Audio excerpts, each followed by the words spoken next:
So now moving on to the software and the special effects you're able to act. You can see my fucking, oh my god, you can see my script. Hey guys, what's going on? Today I'll be reviewing the brand new Elgato Facecam Mark II.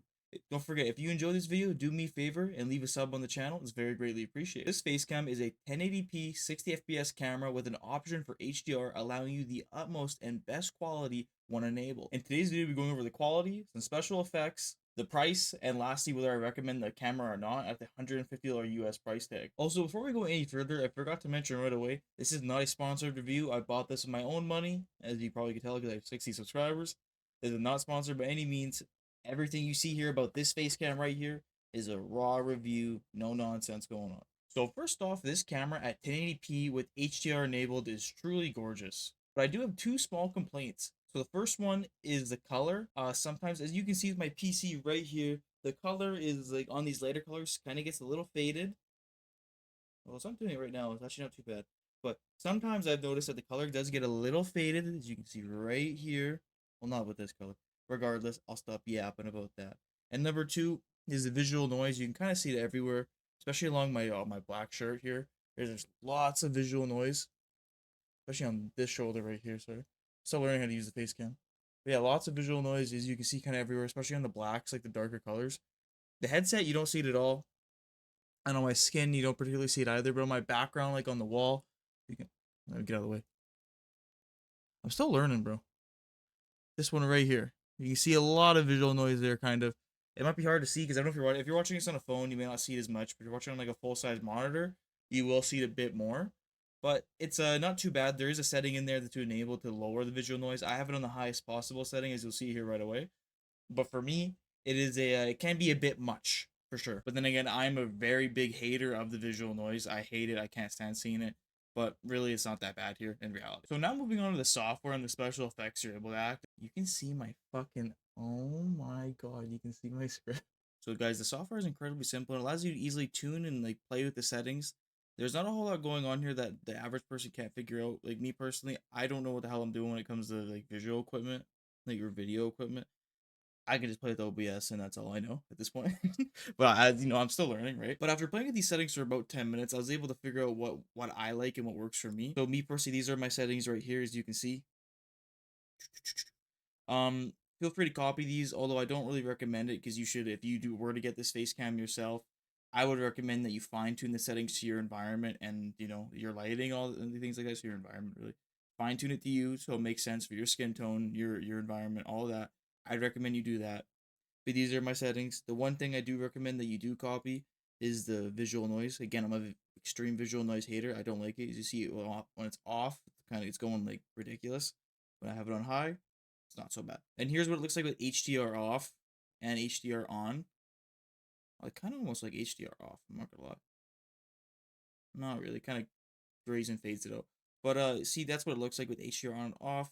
Again, the space cam does look really, really good, as you can see. Like, you can even see my background, like, really, really well. But next, we're going to move on to some special effects it has. It isn't too special. It's kind of coming a bit more standard for some face cams. But it does have face tracking, as you guys can see. Not... It's kind of working here. If I turn in the zoom a little bit, you'll see a lot more. It's quite fast.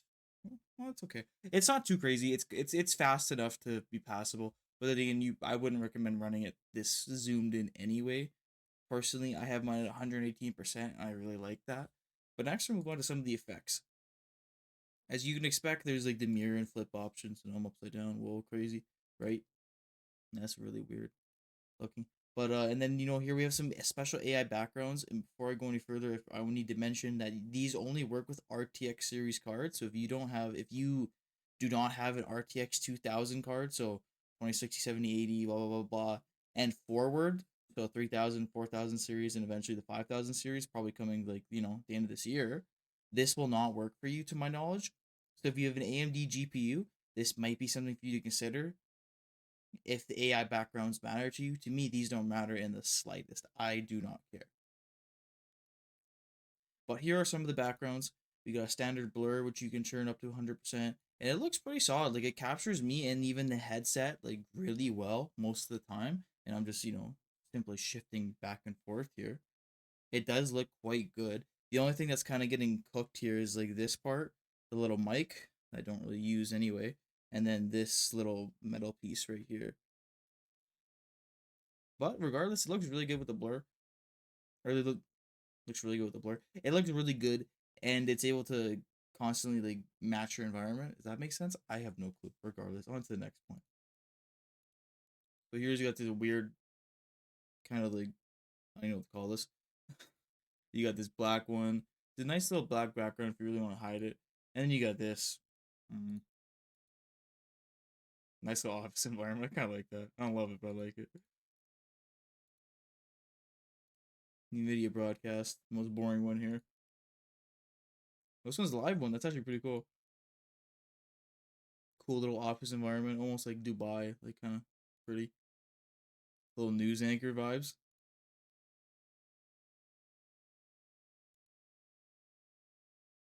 Like reminds me of those. You guys ever see on YouTube like those like live like lo-fi like eat like I don't know what it is. I don't even listen to it. Those like lo-fi channels on YouTube kind of reminds me of these though.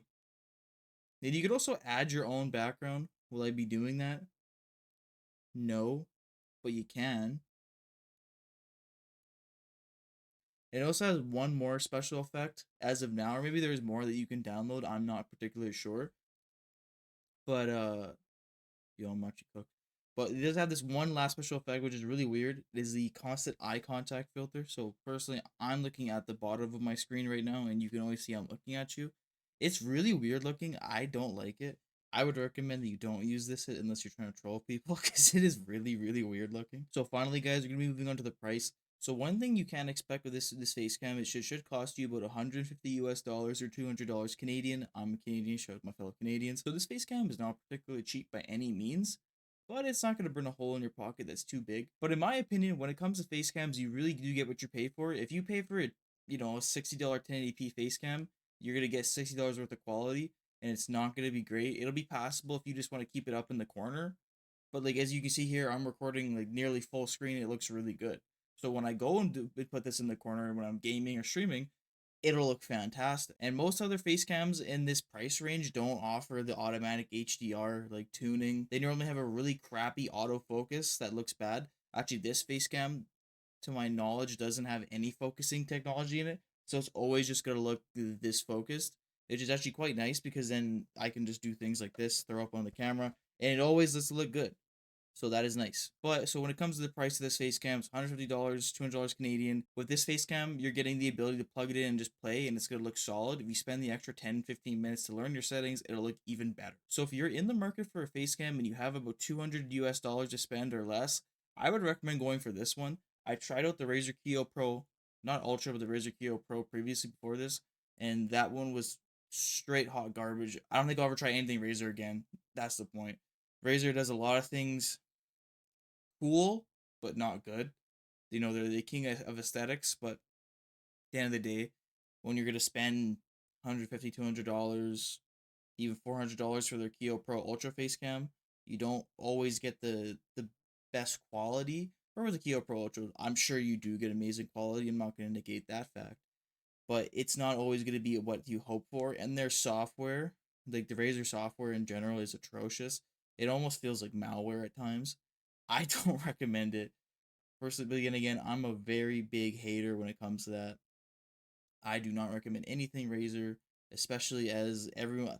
I don't know. I know the value of a dollar. I don't see the point in wasting my dollars. That's just me. And as opposed to some other face cams, I haven't really tried any other face cams. The only face cam I used previous was actually my phone. So that may be an alternative for you. I just use my phone. I have an iPhone 14 Pro Max.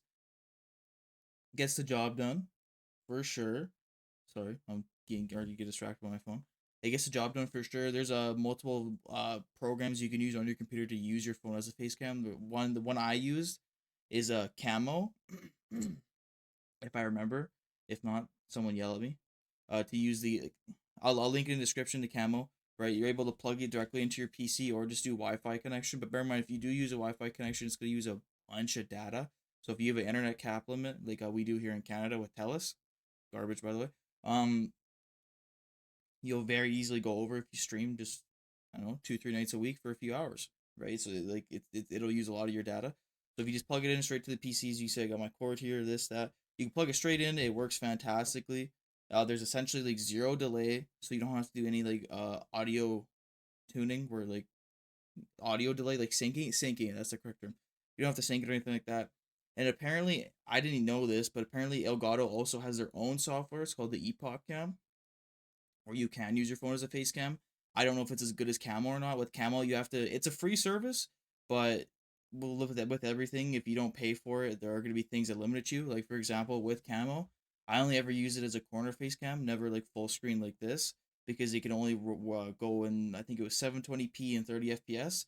Which in the corner with your phone, like it does not look bad at all. Like it does look very good, and it's just in the corner, right there, or however you want it.